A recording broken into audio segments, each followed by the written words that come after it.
વિદ્યાર્થી મિત્રો, આજે આપણે ગુરુત્વાકર્ષણના સાર્વત્રિક નિયમનું સદિશ સ્વરૂપ જોવાના છે.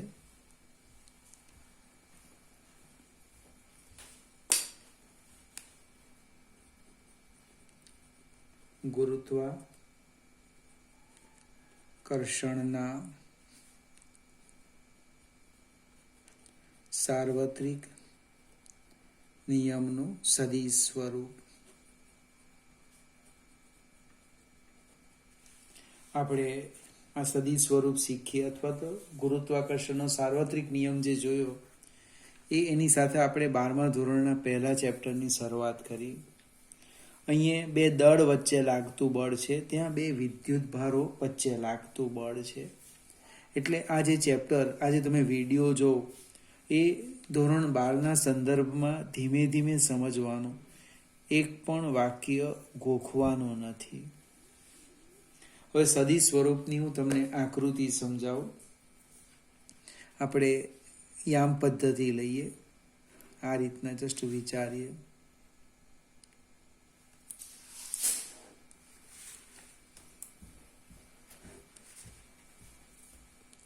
એક્સ અક્ષ, વાય અક્ષ, ઝેડ અક્ષ.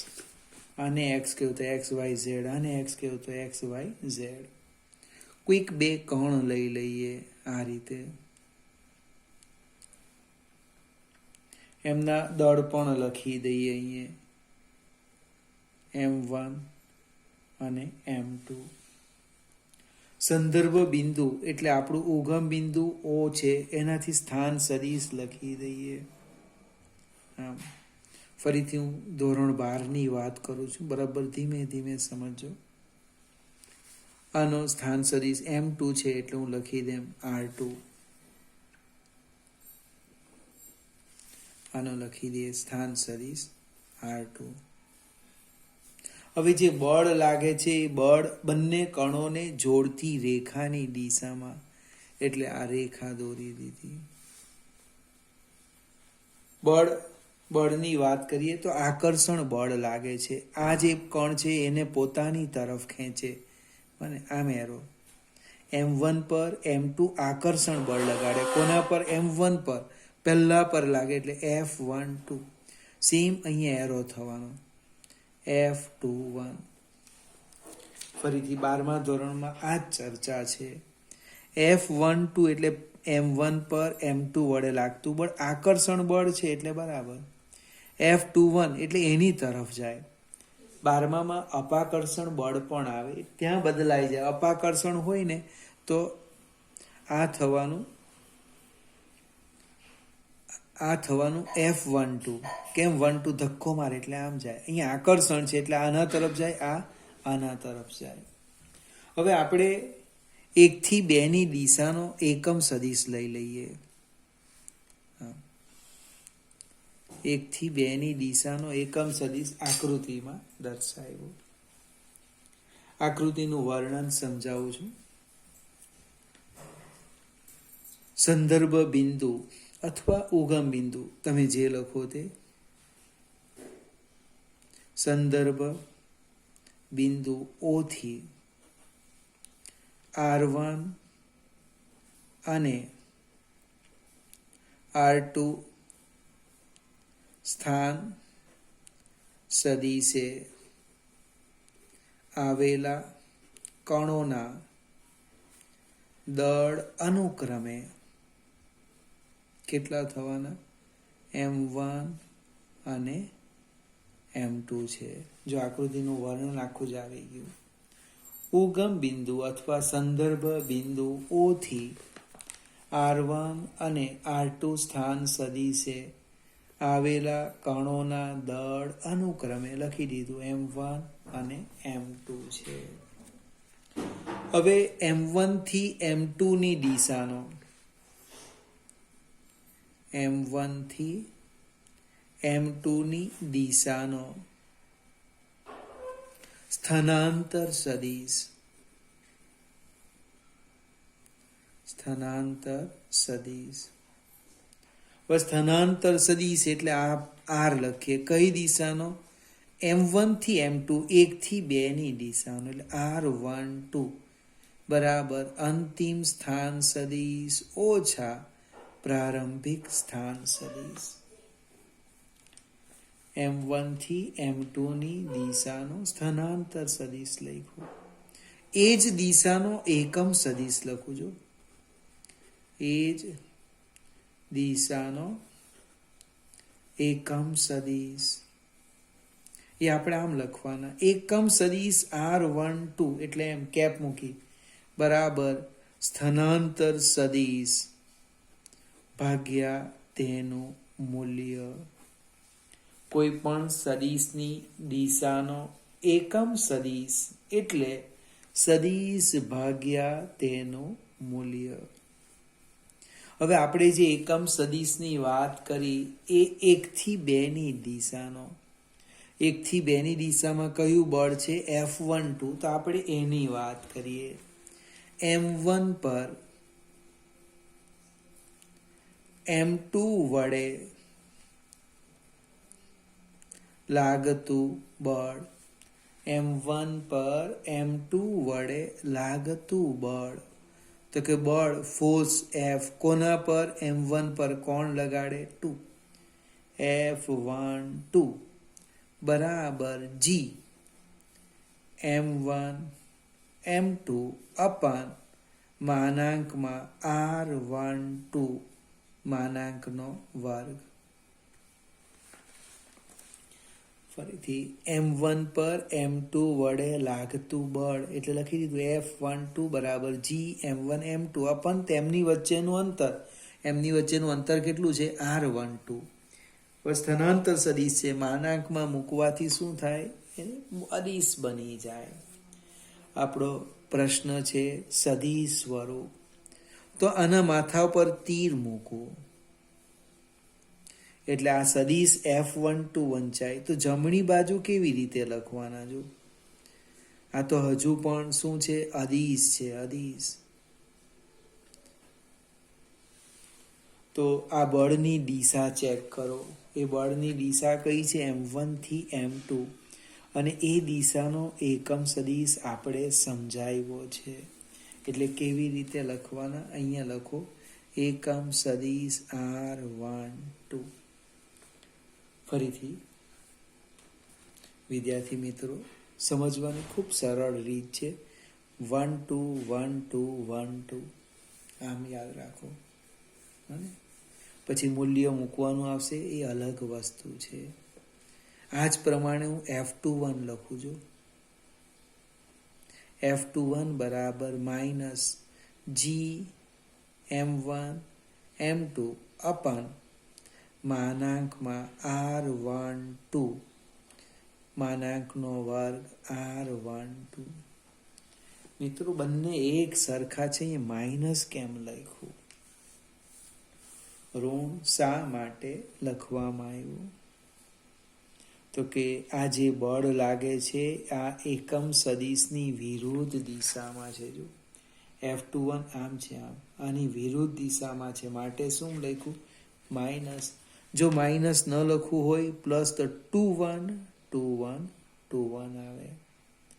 અહીં ન્યૂટનના ગતિના ત્રીજા નિયમનું પાલન થાય. જો બંને બળોના મૂલ્ય કેવા છે? સરખા, પરસ્પર વિરુદ્ધ દિશાના. ફરીથી આ સદીશ સ્વરૂપ એક એક્ઝામ્પલ છે. મને તમને 2 કણોના દળ આપ્યા હશે, સ્થાન સદીશ હશે, બળ શોધવા કે તો મૂલ્ય તમારું સાચું જ આવવાનું, પણ તમારે એકમ સદીશ શોધી લેવાનું. કેમ? તો કે એની સાથે અહીં મૂકવાનું છે. એક સ્ટેપ આગળ જઈએ સમજવા માટે. આપણે F12 આ વધારેનું કામ છે, નોંધ કરીને લખીએ. સદીશ F12 એટલે આપણે આમ લખ્યું G M1 M2 અપન માનાંકમાં સદીશ R12 માનાંકનો વર્ગ એકમ સદીશ R12. આ એકમ સદિશની હું કિંમત લખું GM1 M2 અપન માનાંકમાં સદિશ R12 માનાંકનો વર્ગ સ્થાનાંતર સદિશ R12 છેદમાં માનાંકમાં R12. આધાર સરખા, છેદની વાત કરું, ગુણાકાર તો ઘાતાંકનો સરવાળો થાય. એટલે કે GM1 M2 ઇન્ટુ આ સદિશ R2 માઇનસ સદિશ R1 ડિવાઈડ બાય માનાંકમાં સદિશ R2 માઇનસ R1 સ્ક્વેર છે નહીં કાવાનો એટલે ક્યુબ. મારા કેટલાક મિત્રો આમ પણ યાદ રાખે, એકમ સદિશ શોધવો જ નહીં પડે. એક્ઝામ્પલ ગણવાના હોય ને 12માં તો કુલમના નિયમ આ રીતના જ કામ કરવું પડે. 1 2 2 1 2 1. જો તમે આ લખવાના હોય 1 2 1 2 1 2 આમ યાદ રાખો, 2 1 2 1 2 1, પણ સીધું સૂત્ર આ જ લખવાના હોય તો બદલાઈ જશે. આમાં શું છે, ડાયરેક્ટ મૂલ્ય જ મૂકવાનું આવ્યું 1 2 2 1 2 1. મિત્રો અહીંયા માનાંક છે, માનાંક એટલે 2 1 ની જગ્યાએ તમે 1 2 પણ લખશો તો ચાલશે, કારણ કે મૂલ્ય છે. પણ અહીંયા નહીં ચાલે, દિશા બદલાઈ જશે. એટલે તમારે ખૂબ અગત્યની કાળજી આમાં રાખવાની. સ્થાનાંતર સદિશ 1 2 તો 2 1 યાદ રહેશે ને, 1 2 તો 2 1 એ જે લખો તે જ માનાંકમાં લખો. બસ 1 2 2 1 જે લખો એ માનાંકમાં. હવે ધારો કે બીજી નોંધમાં આપણે એક સ્ટેપ આગળ વધીએ કે મારી પાસે એક કણ અહીંયા છે, બીજો કણ અહીંયા છે, ત્રીજો અહીંયા છે, ચોથો અહીંયા છે. પ્રશ્ન છે, આપણે આમ લખી દઈએ M1 M2 M3 M4, 4 કણો છે. અને આ એક કણ છે ધારો કે, અથવા તો આપણે આની વાત કરીએ 5 કણો છે M5. તમને પ્રશ્ન ઉદ્ભવે છે કે M2 પર કેટલું બળ લાગે, M3 પર કેટલું બળ લાગે, મને કોઈ પ્રશ્ન ઉદ્ભવે તો એના માટે સંપાતપણાનો સિદ્ધાંત છે. આ જે બળ લાગે એ બળ માટે કોનો સિદ્ધાંત છે? સંપાતપણાનો. સંપાતપણાનો સિદ્ધાંત. ફરીથી એ સિદ્ધાંત પહેલા હું ગણિતમાં સમજાવું, પછી આપણે શબ્દમાં જોઈએ. તો લખું છું M2 પર બાકીના દળ વડે લાગતું બળ. M2 પર બાકીના દળ વડે લાગતું બળ એ કેવી રીતે લખવાના? તો કે M2 F2. હવે અહીંયા બીજો સબસ્ક્રિપ્ટ નહીં લખાય. કેમ? તો કે બધા જ બળ લગાડે છે એટલે હું M2 લખું. તો F2 લખું તો F2 કેવી રીતના લખાય? તો કે F2 પર પહેલો કોણ લગાડે? 1. જોજો વાક્ય રચના. Plus F2 3 plus F2 4 plus F2 5. ફરીથી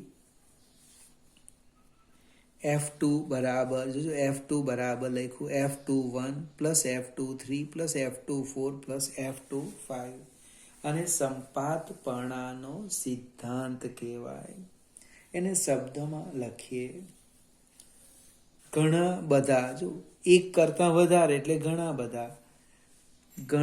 બધા કણો વડે કોઈ એક કણ પર લાગતું કુલ બળ એ દરેક કણ વડે લાગતા સ્વતંત્ર ગુરુત્વાકર્ષણ બળના સદિશ સરવાળા બરાબર થાય છે. દરેક કણ વડે લાગતું બળ તો છે એનો સરવાળો જ કરવાનો, પણ સરવાળો કેવો છે? સદિશ સરવાળા બરાબર થાય છે. હવે એક સ્ટેપ આગળ જઈએ. એક શબ્દ છે વિસ્તૃત પદાર્થ. વિસ્તૃત પદાર્થ એ શબ્દ ક્યાંથી આવ્યો જોઈએ આપણે. તો આપણી પૃથ્વી લઈ લઈએ.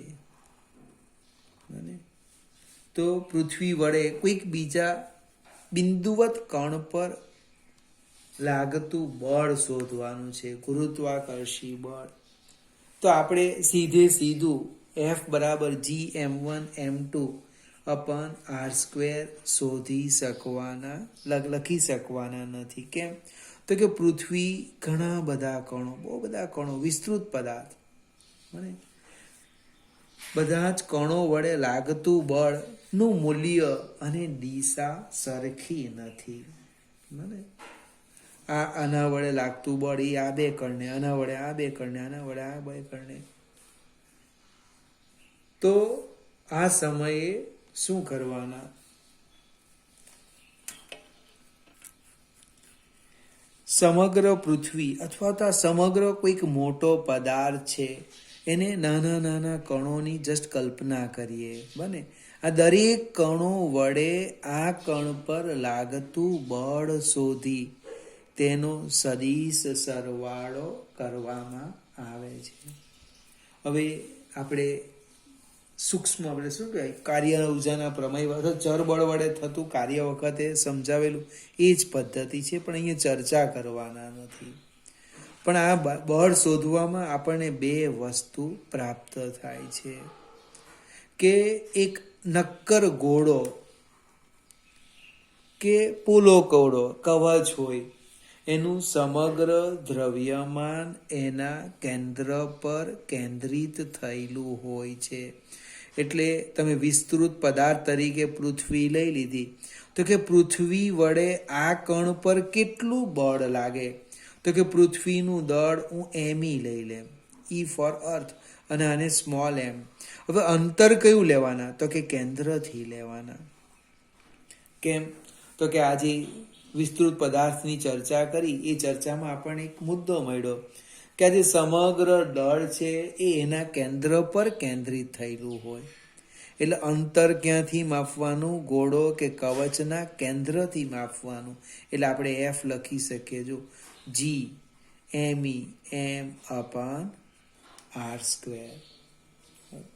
બીજો એક મુદ્દો છે કે આ કવચ લઈ લઈએ. કવચ મને આપણે અહીંયા સાઈડ પર લખું છું કે આ જે કવચ છે એ કવચની અંદર કોઈ પણ બિંદુ પાસે તમે m દળનો પદાર્થ મૂકો તો તેની પર લાગતું પરિણામી બળ 0 મળે છે.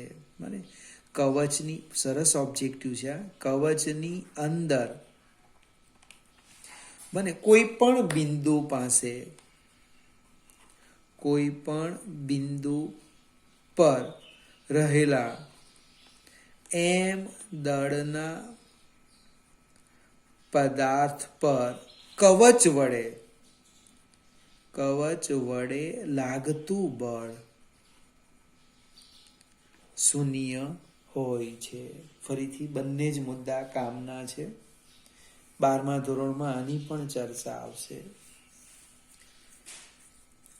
પદાર્થ નક્કર હોય કે પોલો હોય, બને એનું સમગ્ર દ્રવ્યમાન તેના દ્રવ્યમાન કેન્દ્ર પર કેન્દ્રિત થયેલું હોય. એટલે ગુરુત્વાકર્ષી બળમાં જે આપણે છેદમાં અંતરનો વર્ગ લખીએ, એ અંતર ક્યાંથી લખવાનું? તો કે જે કણ પર બળ લાગે તે કણથી જે પદાર્થ હશે એ પદાર્થના દ્રવ્યમાન કેન્દ્ર સુધી એનું અંતર માપવાનું. બીજું કવચ સ્પેશિયલ કેસ લીધો, તો કવચની અંદર કોઈ પણ બિંદુ પાસે તમે m દળનો પદાર્થ મૂકો, તે પદાર્થ પર કવચ વડે લાગતું પરિણામી બળ 0 થાય છે. આ બંને હકીકત આપણે સ્વીકારી લઈએ. ફરીથી વિદ્યાર્થી મિત્રો, આ વિડીયો 2 વાર જોજો, ખાસ મારું સદિશ સ્વરૂપ. તમને જ્યાં સુધી સમજ પડે, અહીંયા આવે તો અહીંયા અટકી જજો, અને આ પણ મુદ્દો જો ખ્યાલ આવે તો આ લઈ લેવાનો. 1 2 2 1 અહીંયા જે લખે તે જ અહીંયા લખવાનું. એક્ઝામ્પલ ગણવામાં સરળતા રહેશે. પછી આ સંપાતપણાનો સિદ્ધાંત એ તો સરળ છે. કોઈ એક કણ પર ઘણા બધા કણો વડે લાગતું બળ એ દરેક કણ વડે લાગતા સ્વતંત્ર બળોના સદિશ સરવાળા બરાબર થાય છે. સ્વતંત્રનો અર્થ સમજવા પ્રયત્ન કરીએ. જ્યારે M2 અને M5 વચ્ચે બળની વાત કરું ને તો એના પર આ બધા ગેરહાજર લેવાના, અને આ બેની વાત કરે તો આ બધા ગેરહાજર લેવાના. તમારી બુકમાં સ્વતંત્ર શબ્દ નથી લખ્યો, પણ આપણે 12મામાં એનો ઉલ્લેખ કરવાના છે. ફરીથી આ વિડીયો 2 વાર જોજો અને વ્યવસ્થિત નોટ તૈયાર કરજો.